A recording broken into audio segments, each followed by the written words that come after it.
Decode Amritpal Singh, नमस्कार, बहुत स्वागत है आप सभी का। आप देख रहे हैं भारत 24। अमृतपाल सिंह स्वघोषित संत, जो अपने आप को सिखों का नेता मानता है, लेकिन सिख उसे नेता नहीं मानते। अमृतपाल सिंह आखिर कौन है ये शख्स जिसका नाम इन दिनों चर्चा में बना हुआ है? आप सोचते होंगे कि आखिर ये अचानक कहां से आ टपका, इसके पास इतनी ताकत, इतना पैसा कहां से आ गया, कहां से इसके पास इतने समर्थकों की भीड़ आ गई? तो आज इन्हीं तमाम सवालों के जवाब आपको अगले आधे घंटे में मिलने वाले हैं।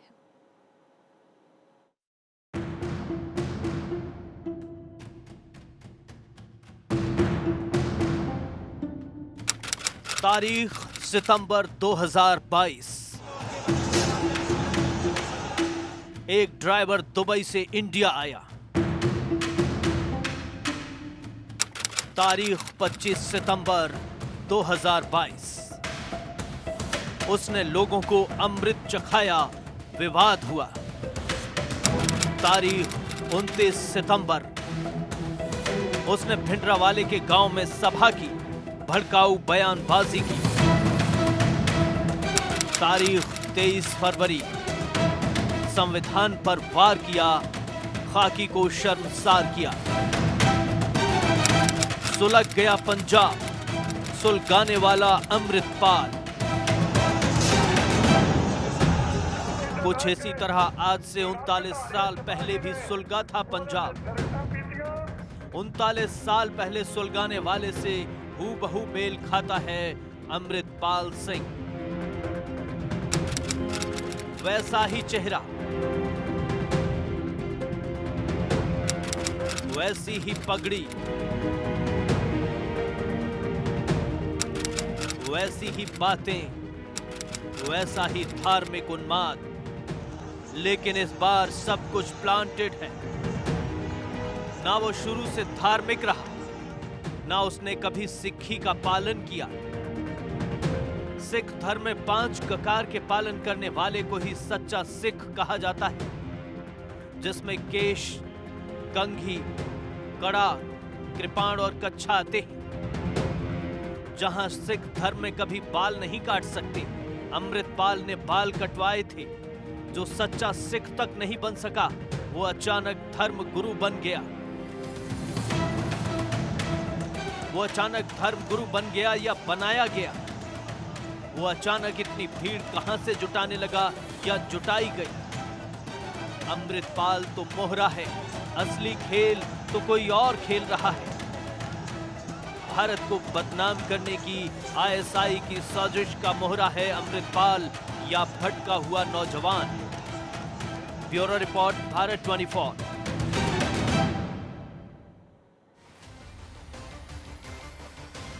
तो कल तक का एक आम आदमी आज पंजाब में लंबे चौड़े काफिले से चलता है, मिनटों में बड़ा हुजूम इकट्ठा कर लेता है। आखिर इतना पैसा कहां से आता है? आपको बता दें कि अमृतपाल सिंह की खुद की प्राइवेट आर्मी है।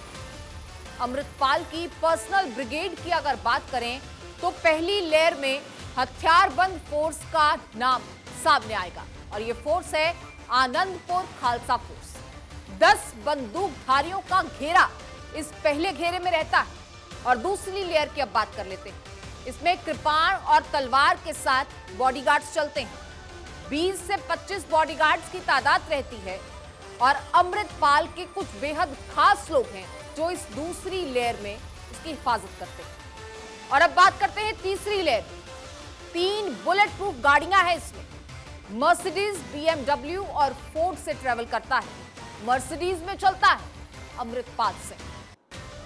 अब आप खुद सोचिए कि आखिर इतनी सुरक्षा के लिए पैसा कहां से जुटाया जाता है, कहां से ये फंड्स आते हैं? इन तमाम सुरक्षा घेरों के लिए, इस बड़ी भीड़ के लिए कहां से ये पूरा जो जलजला है, ये अमृतपाल अपने साथ लिए चलता है?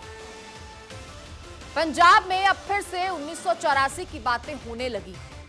पंजाब में दिन दिहाड़े कानून की धज्जियां उड़ाई जा रही हैं।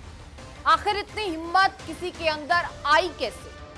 क्या कोई अकेला अपने दम पर 2-2 सरकारों को धमकियां दे सकता है?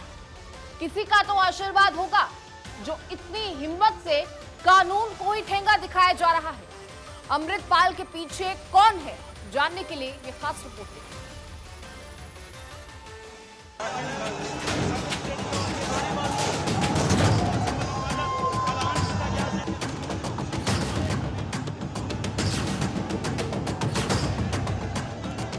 23 फरवरी को पंजाब के अजनाला में जो कुछ हुआ वो देखकर सारा देश स्तब्ध था कि कैसे धार्मिक ग्रंथ को ढाल बनाकर थाने को बंधक बनाया गया, कैसे पुलिस पर तलवारों और बंदूकों से वार किया गया, जिसमें बहुत से पुलिस वाले घायल हुए। लेकिन ये सब करवाने वाले शख्स पर सरकार ने अब तक कोई कार्रवाई नहीं की।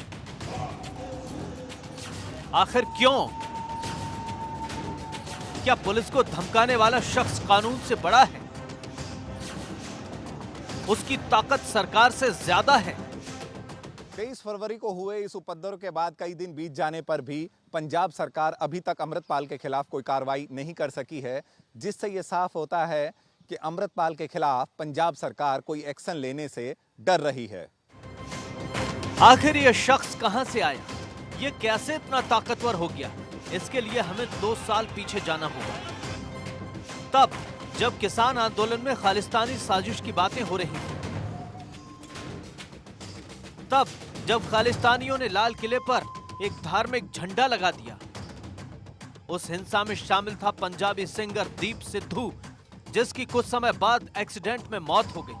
दीप सिद्धू की मौत के बाद उसके अलगाववादी संगठन का लगभग पैकअप हो गया था, लेकिन फिर अचानक उस संगठन को जिंदा किया गया। दीप सिद्धू के संगठन वारिस पंजाब दे का एक नया प्रमुख बना, नाम है अमृतपाल सिंह। सिद्धू के जाने के बाद इन सब लोगों ने एक सहमति जताई और मेरा नाम सामने लेके आए। उसके बाद मेरा नाम आया और मैं मार्च में मेरा नाम इंट्रोड्यूस हुआ और अगस्त में मैं फिर वहाँ से जो अपना पंजाब आया। आपको पता चल ही गया होगा कि दुबई में बैठे बैठे इन्हें दीप सिद्धू के वारिस पंजाब का प्रमुख बना दिया गया। इसके बाद अमृतपाल केश रखने लगा, धार्मिक बनने लगा। अमृतपाल सिंह ने दुबई से आकर सबसे पहले सिख धर्मगुरु बनकर लोगों को अमृत चखाने का नाटक किया और उसके बाद भिंडरावाले के गांव जाकर भड़काऊ बयान भी दिया था। इस बात को लेकर काफी विवाद भी हुआ। कैप्टन अमरिंदर सिंह ने अमृतपाल को आईएसआई का मोहरा कहा है, तो एक अखबार की रिपोर्ट में दावा किया गया है कि केंद्रीय सुरक्षा एजेंसियों का मानना है कि अमृतपाल सिंह को बढ़ावा देकर आईएसआई एक कट्टर सांप्रदायिक नेता खड़ा करना चाहती है। अमृतपाल सिंह के अचानक पंजाब में सक्रिय होने के पीछे आईएसआई की बड़ी भूमिका है। अमृतपाल पर पहले भी कई बार आरोप लगते रहे हैं। सितंबर 2022 में ये बात सामने आई कि अमृतपाल खालिस्तानी मुद्दे को हवा देने के लिए आईएसआईएस के इशारे पर ही भारत आया और वो अपने मंसूबों को कामयाब करने में लगा है। रिपोर्ट में दावा किया गया है कि अमृतपाल को खालिस्तानी टीवी से जुड़े ब्रिटेन के कट्टरपंथी नेता अवतार सिंह खांडा का समर्थन और वो आईएसआई के संपर्क में। आईएसआई सोशल मीडिया के जरिए 18 से 25 साल के युवा सिखों को फेसबुक और इंस्टाग्राम पर भारत में सिखों पर कथित अत्याचार और दमन की झूठी तस्वीरें दिखाकर टारगेट कर रही है। ऐसी पोस्ट पर कमेंट्स भारत के पंजाब से नहीं बल्कि पाकिस्तान के पंजाब से किए जा रहे हैं।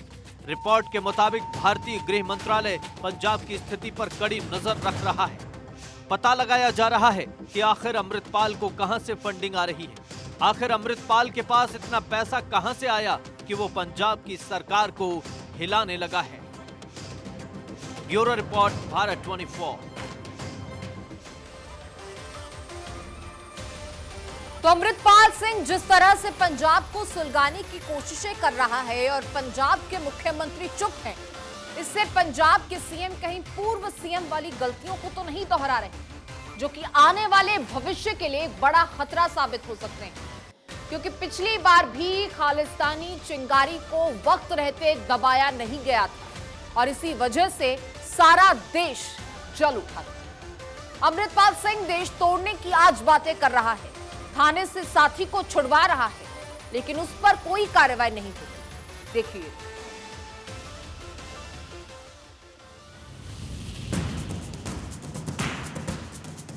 क्या अमृतपाल वाले मामले में भी भगवंत मान वही गलती कर रहे हैं जो किसी जमाने में पंजाब के पूर्व सीएम दरबारा सिंह ने की थी? दरबारा सिंह ने भी उस वक्त खालिस्तान की मांग उठाने वाले भिंडरावाले पर धमकियां देने के बावजूद कार्रवाई नहीं की थी, जिसकी वजह से भिंडरावाले के हौसले बढ़ते चले गए।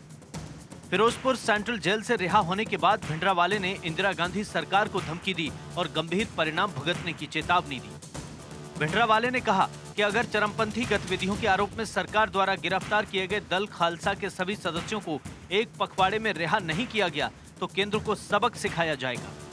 वही काम आज अमृतपाल भी कर रहा है और भगवंत मान चुप है। क्या ये फिर से एक और भिंडरावाले बनाया जा रहा है? पंजाब में हम दिल्ली से आज़ादी चाहते हैं, दिल्ली के इन्फ्लुएंस से आज़ादी चाहते हैं। पंजाब नहीं, देखें पंजाब में 1947 के बाद जो कुछ हुआ है लिंग्विस्टिक बेसिस पे बाकी स्टेट बनी, Punjab was denied to have linguistic rights. हमें सूबे की लड़ाई लड़नी पड़ी, फिर चंडीगढ़ पे डिस्प्यूट कर दिया। पंजाब तो पहले पार्टीशन में डिवाइड किया था, वहाँ से उजड़ के लोग आए, यहाँ पे चंडीगढ़ डिस्प्यूट में डाल दिया। पंजाबी बोल के इलाके बाहर हरियाणा और हिमाचल को भी दे दिए गए। अमृतपाल सिंह भारत से आजादी चाहता है। आईएसआई के इशारे पर वो पंजाब को फिर से दहलाना चाहता है। जो काम 1984 में दमदमी टकसाल के प्रमुख रहे भिंडरावाले ने किया था, वही काम अब अमृतपाल करना चाहता है। 1984 की चिंगारी को फिर से भड़काना चाहता है। स्टेट को भी नजर आता है ना वो कहाँ पे जाएगी। अगर 84 से पहले ये चीज़ें नाइसली सॉल्व की होती और सिखों पे जुल्म ना किया जाता, यहाँ पे जो अनंतपुर का रेजोल्यूशन था फेडरल सिस्टम की बात ही करता था ना। अमृतपाल सिंह भारत का पासपोर्ट रखता है लेकिन खुद को भारतीय नहीं कहता। जिस देश में रहता है, जहाँ का अनाज खाता है, उसी देश के खिलाफ जहर उगलता है। बहाने बनाकर आइडेंटिटी के ड्रामे करता है। 47 के बाद इसको यूनियन ऑफ स्टेट्स बोला गया था कि ये यूनियन स्टेट्स ने मिलकर ये एक मुल्क को बनाया है। लेकिन उसके बाद भी जो वन आइडेंटिटी, यूनिफाइड आइडेंटिटी थी, उसको फिर इम्पोज करते ही गए। क्योंकि देखें कॉन्स्टिट्यूशन में बहुत कम बदलाव हुए हैं 1947 से पहले और उसके बाद। आप जो लोग जानते हैं उसके बाद जो अमेंडमेंट्स हुई हैं वो बहुत सी मेजॉरिटी को फेवर करती हुई अमेंडमेंट्स है। ऐसा तो नहीं है मिनॉरिटी के लिए कोई अमेंडमेंट हुई हो स्पेशली। और उसके बाद जो पुलिसिंग सिस्टम है हमारा, वो भी प्री कॉलोनियल पीरियड का ही पुलिसिंग सिस्टम अब तक चल रहा है। उसमें जो पुलिस का काम करने का तरीका, इंटरोगेट करने का तरीका, उठाने का तरीका, ह्यूमन राइट्स के इश्यूज़ हैं, वो आज भी कंट्री में वही वैसे एग्जिस्ट करते हैं। सो हम लोग ये बात ना करें कि मैं किसी को मानता हूँ कि नहीं मानता हूँ। क्या हम लोग डिस्कशन नहीं कर सकते भी कॉन्स्टिट्यूशन की करंट पोजीशन क्या, इम्प्लीमेशन कानून में संशोधन लगातार जो है लगा वही ना हम लोग कब से मांग रहे हैं। अभी सिखों को संशोधन करके ये डिक्लेयर किया जाए कि सिख हिंदुओं का अंग नहीं है, सिख अलग रिलीजन है, टोटली इंडिपेंडेंट रिलीजन। खालिस्तान के मंसूबे पालने वाला अमृतपाल खुद को नशे के खिलाफ लड़ने वाला वीर कहता है, क्योंकि उसे लगता है कि नशे की आड़ में वो खालिस्तान को प्रमोट कर सकेगा। अगर सरकार उस पर कोई कार्रवाई करेगी तो वो नशा विरोधी मुहिम का हीरो बनकर अपना बचाव करेगा, जैसे उसने करना शुरू भी कर दिया है।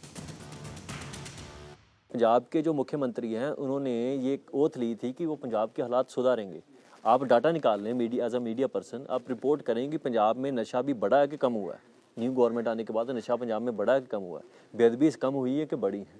पंजाब में जो माइग्रेशन के इशूज़ हैं वो कम हुए हैं, बड़े हैं। पंजाब में जो एम्प्लॉयमेंट के इशू हैं उन्हें पंजाबीज़ और नॉन पंजाबीज़ में कौन से ज़्यादा लोग एम्प्लॉय किए जा रहे हैं। तो ये चीज़ें जो पहले थी इलेक्शंस के, वो खुद इन्होंने वादे किए थे, वो मुकर गए हैं खुद वादों से। अमृतपाल सिंह खालिस्तान के साथ साथ नशा विरोधी बातें करता है ताकि सरकार उसके खिलाफ कोई कार्रवाई ना कर सके। नशा विरोधी बातें करने से वो ये दिखाना चाहता है कि सरकार भी नशे के खिलाफ है और वो ये मुहिम चला रहा है।